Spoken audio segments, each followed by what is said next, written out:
So, you might have heard that Chuck loves the Bible. In fact, he loves it so much that he flew across the country to Portland, Oregon to meet the brilliant minds behind the Bible Project. The project is a crowd-funded nonprofit that creates animated shorts all about the Bible. Hey, John, I'm Chuck. Chuck, good to meet you. Welcome to Portland. You too. Yeah, good to be here. Come on in. All right. I can't believe I'm here, man. I'd love to get a tour of the place. Yeah, let me show you around. We're mostly designers, animators, and illustrators. We are making videos. It's not Portland unless you have a few dogs in the office. All right, well, there you go.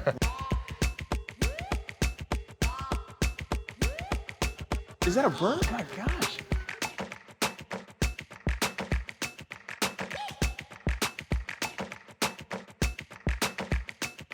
So over here, we've got our Old Testament and New Testament bathrooms. Of course you do. You haven't met Tim yet? No, I haven't. Do you want to meet Tim? No, I'd love to meet Okay, Tim. I'd let's love go to meet find Tim. him. I think All he's right. in his office. Tim, I'd just love to sit down and talk with you about how this whole thing came to be. Sweet, we should do that. All right, let's do it. Well, this is going to be a treat for me and for a lot of folks who get to watch this. So Tim, John, thank you so much for spending some time with us and hanging out. I want to just know more about you guys. So tell me a little bit about you, where you're from, kind of your story. Well, we both grew up in the Northwest. I grew up in the Seattle area. I grew up in a Christian home and came down to Portland to study the Bible, where we actually met. Mm-hmm. And it's a So was that like seminary or It's an undergraduate program. Okay. Mm-hmm. So you went to Bible college. It was Bible college. Bible college, Multnomah Bible College. Yep. I grew up in Southeast Portland, which is where the Bible Project is located. Yeah. Has been located. In fact, the building that we're in right now, where your offices are, has some historical connection I went for you. to 2nd through 5th grade in the building where our studio is now. I also got expelled from the 5th grade from when I was in this building, so that's another story. I grew up literally just half a mile from here, and I got absorbed, fully immersed in skateboard, Portland culture. It was through an outreach ministry to skateboarders, just a few miles from here, where I became a follower of Jesus. Wow. It was like an actual skate park. And then that was the context for John and I meeting, was that ministry and then the college, the Bible college, which was next door to the skateboard park. Okay. I didn't grow up reading the Bible. My parents didn't make me. I hated all things youth group. I never went. So I didn't have Bible stuff in my mind. So it went Jesus first, then the Bible. Because I didn't start reading the Bible, I started reading the stories about Jesus. There's 4 accounts of him in a part of the Bible, and so I just read those. And there you go. And I was amazed and compelled by him. He's such a beautiful, incredible person. Strange, but also like a riddler. You know, he talks in riddles half the time. The riddler.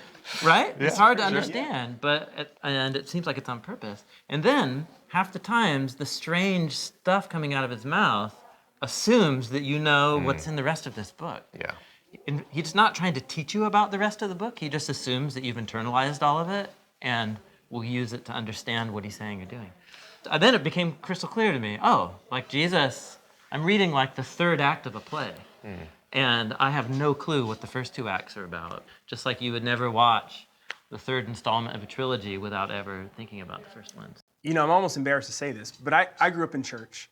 And honestly, it wasn't until I was an adult and a pastor that I realized that the Bible is really telling one story. Yes, totally. I mean, that's an assumptive thing that you don't necessarily get based on how you read the Bible. But it sounds like for you, that's a huge part of, again, going to the compass and the map of this fits in the context of one story. That's right. Well, one way to think about it is that committing to follow Jesus, adopting his way of living and seeing and treating people and viewing myself and viewing God, none of that makes sense at all unless I understand it in the context of the big story that he sees himself as a part of. Just like you wouldn't watch just the 3rd movie of a trilogy only. It would make no sense. And so the motivation for reading the Bible is because I want to follow Jesus. Yeah. But for me, it was this kind of academic explore and figure out the Bible. And I think it was around the time going to college, around the time we met, was this really started, the deeper I would go, the more confused I would get. And it became this really disorienting book where I would try to answer one question and then I'd have 5 more questions, and that just kept happening. And pretty soon it just got really, really frustrating. So it's a different culture's way of talking about the most important questions about like who God is, who we are, what's the point of all this. This is the human questions, right? And so those are all the right instincts. Like the Bible is meant to shape how I live and think and communicate the reality of God's presence and love to me. But the way ancient Jewish literature does those things is really different than how we tend to think of how narrative and poetry even communicate, or just the fact that narrative and poetry are what's doing those things. Right. Which is not necessarily the Western way of coming to those things. Totally, yeah. So it's literally a cross-cultural experience to open the pages of the Bible. And the point isn't to read the Bible to get an answer for my life today. The Bible actually is designed to not work that way most of the time. What it's designed to do is to invite you into a teaching or into a story and then get you to think about it for weeks and then go back and reread it a year later and that kind of thing. Yeah, like it probably won't shape your next decision as much as it's shaping your entire imagination. Yes. Which then will shape the way you live. Yep. How did the Bible Project get birthed out of your friendship? Yeah. As I'm wrestling through all these things, Tim was a guy I would always be able to just sit down and just unload questions. And it was always really surprising because usually when I would ask questions of people, the response I would get back would be like, why are you asking those questions? You know, it's not really safe to ask those questions. That's not what they'd say, but it's kind of how it felt. But I'd ask these questions to Tim, and Tim would be like, well, that's a great question. But have you thought of these other 5 questions? No, Tim, I haven't. Let me give you more. Let me give you more. It's even more complicated than you thought. But then through these conversations, I just were really refreshing, and it only happened a handful of times. And then Tim's family moved back to Portland, and we were having a barbecue in my backyard, and I was like, Tim, I'd love to make videos about the Bible. Can you help me? And so we just started working on it. Yeah. So you said something that is actually, I think we've all had these moments. Jesus is strange. And you said he's strange on purpose. It's just a different way of thinking about it. But can we pause for a second? I mean, so you can start and go, I want to follow Jesus, so I'm going to read the Bible. But it's still really strange. If you really step back and think about it, it's odd that we are going to spend so much time and energy reading an ancient text.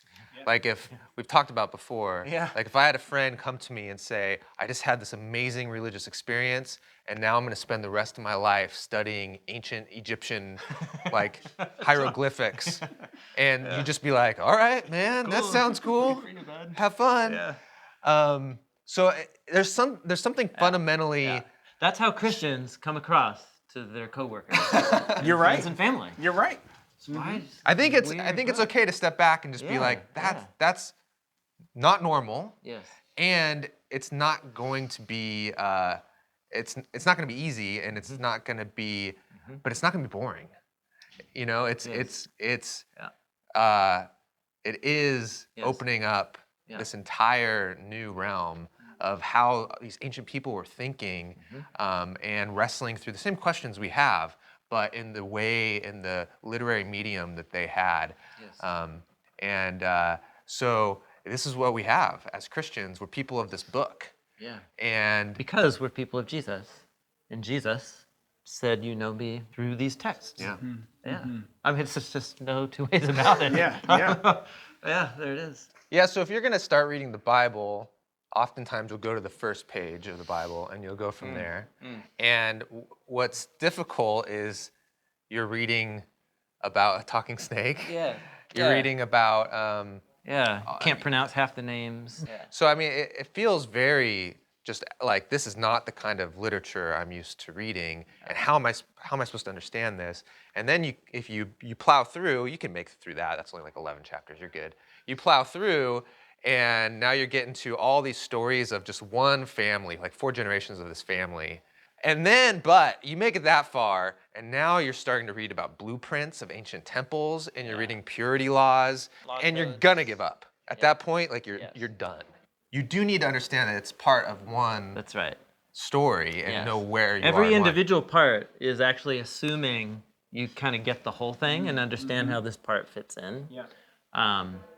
And so we don't read books designed like that for the most part. We read books that take you from zero to and slowly bring you in. The Bible assumes that you're rereading it through constantly for your whole life. Wow. So first of all, don't do it by yourself. Reading the Bible by yourself is, especially when you're getting oriented to it, is just it's a bad idea, I think. You're going to have a million questions that you're not going to know who to ask, and you don't have any support community around yourself. Not to mention that it was meant to be read out loud and listened to for huge portions of it, just as much as sitting there reading it. Such as, so think about what are those fundamental problems that you feel like the Bible speaks to? Oh, yeah. Well, one of the questions that we have is, why does any of this matter? Like, what's the meaning of all this? And the narrative presents that we exist to actually partner with God, to work with Him in creation. So like he created everything, and then He put us in creation and said, go and rule this and subdue this and push it forward. And this kind of partnership with the divine is a really exciting thing, because you could just think, I'm just an accident and there's no meaning. Or you could come from a culture where it's like, well, actually the meaning of life is really just not to anger the divine so that I don't get in trouble. There's all these different narratives, but the biblical narrative was that we were created specially to partner with God. The story is about a partnership gone wrong, that God wants to rule the world through humans. That's page 1. It actually says it. The partnership goes wrong because of stupid, violent, selfish humans. And then God commits Himself to recreating humans so that they can become the partners that He always intended them to be. And with the last page of the Bible is just a replay of the first page, except it's not a garden, just a garden. It's a garden city civilization. Yeah, with all nations. Yeah, that everywhere. goes on right as C.S. Lewis further up and further into this undiscovered territory, which is where it was supposed to go in the first place. And that's a compelling story. Yes. That we live in not a completely depraved world. We live in a distorted world that hasn't yet realized its full potential. And that's hopeful. And it's hopeful. You plug a human life into that story, and you point them to Jesus, who just is compelling already on His own. And man, this story has been remaking human lives for 2,000 years through the very presence of its author. Yeah. You do this for a living, but I also know that you have a relationship with Jesus. So where is the story inviting you to lean in right now? It gives me a lot of hope in the world and where things can head, because I get really depressed when I think about the world sometimes. But we hear stories from people who are now encountering Jesus and reading the Bible, and how much they're changing.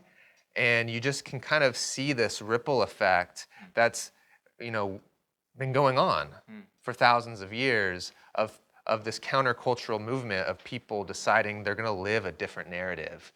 That's so good. Thank you guys so much. Seriously, thank you Yeah. for your time. Yeah. Thank you for what Chuck. you're doing, your hearts. It's just a blessing. So thank you so much. Yeah. Awesome. Yes. I gotta get a picture.